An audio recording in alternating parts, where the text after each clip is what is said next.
Hustisya ang patuloy na hiling ng mga naulilang pamilya ng Fallen 44 sa paggunita ng 40 days matapos silang mapatay sa bakbakan sa Mama Sapano. Ibandila mo, Chuck Tinte. Suot pa rin ng itim na blouse, araw-araw nag-aalay ng pagkain, dasal at nagsisindi ng kandila ang misis ni PO2 Omar Nacionales na si PO2 Gayan, isa si PO2 Nacionales sa Fallen 44. Dito pa yung soul niya, tapos after 40 days, naalis na, parang mahirap tanggapin. Sa Pagadian City, litrato at mga gamit naman ang nagsisilbing alaala ng pamilya kay Police Senior Inspector John Gary Irana. Okay naman po, at least kahit mahirapan pang tanggapin yung lahat ng mga pangyayari.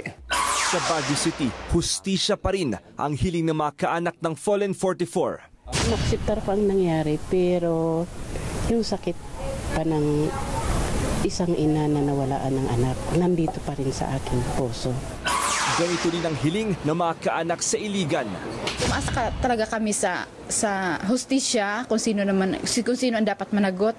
Kasi obviously, halata naman na may pagkakamali yung gobyerno. At pati pamilya ni SPO1 Lover Inocencio sa Butuan City. Sa Zamboanga, nataon naman ang ika-40 days ni Senior Inspector Ryan Pabalinas sa birthday ng kanyang byudang si Erica.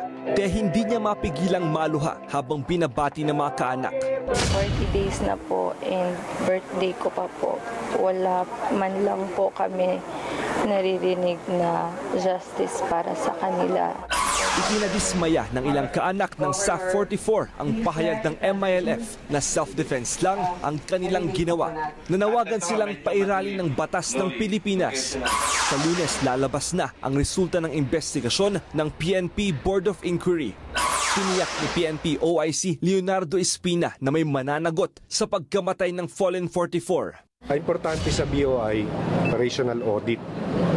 Sabihin, kada minuto, ano man nangyari hanggang sa natapos yung operation. Hinihintay din ng mga pamilya ang resulta ng investigasyon ng MILF sa madugong bakbakan. Chuck Tinte, ABS-CBN News.